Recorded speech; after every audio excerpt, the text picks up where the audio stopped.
Di luar Rakornas itu ada seorang jurnalis perempuan yang mengalami pelecehan seksual.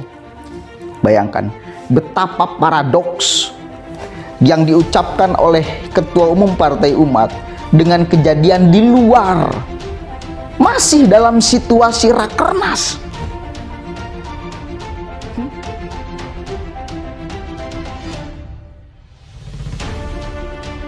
Jurnalis perempuan jadi korban pelecehan saat liput acara Partai Umat.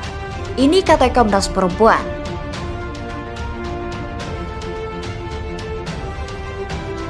Orang yang merasa bersih, orang yang merasa suci, partai yang merasa paling agamis, kadang-kadang dia sedang menegaskan bahwa dirinya itu kotor, maka perlu untuk menerangkan kepada orang lain dirinya suci. Padahal kesucian itu, kebersihan itu, ya, yang agamis itu tidak perlu dikabarkan kepada banyak orang. Orang yang akan menilai partai itu, orang itu bersih, suci, agamis atau tidak. Jadi bukan kemudian kampanye, saya partai paling agamis, saya partai paling bersih, saya partai paling suci, dengan menegaskan segala sesuatunya dari titik nol. Ternyata di luar sana pelecehan, kurang ajar. Ini baru awal, bro.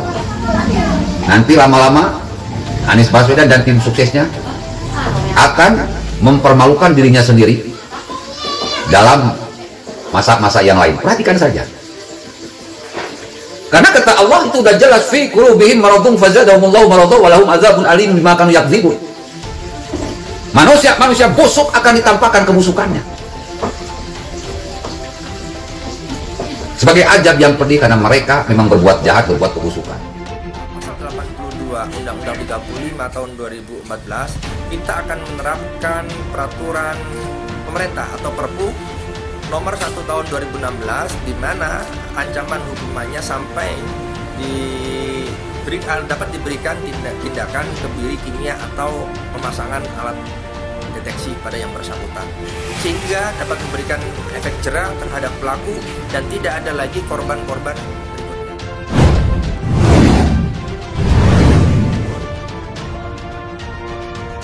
Komnas Perempuan mendorong partai politik untuk menciptakan ruang yang ramah dan aksesibel jika menyelenggarakan acara yang melibatkan banyak massa dalam tahun politik ini. Dorongan ini tidak tanpa sadar, mengingat baru saja seorang jurnalis perempuan menjadi korban pelecehan saat bertugas meliput kegiatan yang digelar oleh sebuah partai politik. Ia mengingat Indonesia akan memasuki tahun penyelenggaraan pemilu. Komnas Perempuan merekomendasikan setiap partai politik untuk membangun mekanisme pencegahan dan penanganan kekerasan seksual dalam acara-acara yang melibatkan massa. Kata Komisioner Komnas Perempuan, yakni Olivia Kaja Salampesi, dalam keterangannya pada hari Rabu 15 Februari 2023. Menyediakan infrastruktur yang ramah dan aksesibel, dan memberikan pelatihan kepada para petugas keamanan terkait dengan potensi kekerasan seksual, sambungnya.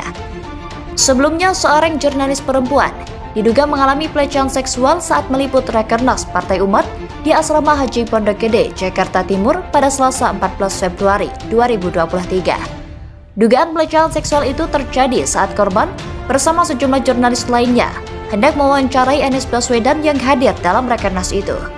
Komnas Perempuan menyatakan rasa prihatin atas kejadian tersebut. Olivia pun menegaskan kejadian ini jadi bukti rentannya pekerja jurnalis perempuan untuk mendapatkan kekerasan seksual dalam melaksanakan tugas-tugas jurnalismenya. Komnas Perempuan mencatat 4 kasus kekerasan terhadap jurnalis perempuan yang dilaporkan ke Komnas Perempuan sepanjang tahun 2022, berupa kekerasan seksual dan kekerasan fisik. Sementara di tahun 2021 lalu, Pemantau Regulasi dan Regulator Media atau PR2 Media menyajikan data hasil survei dari 1.256 jurnalis perempuan yang disurvei. Terdapat 85,7% jurnalis perempuan mengalami aneka bentuk kekerasan. 14,3% tidak pernah mengalami kekerasan sama sekali. Ya, selain kekerasan fisik, psikis, dan seksual, jurnalis perempuan juga mengalami kekerasan berbasis cyber, kata Olivia. Sementara itu, untuk diketahui, Analis Jurnalis Independen atau AJI Indonesia dalam laporan tahun 2022 menyebutkan bahwa sekurang-kurangnya ada 3 kasus pelecehan seksual dari 61 kasus yang menyerang 97 jurnalis dan 14 organisasi media.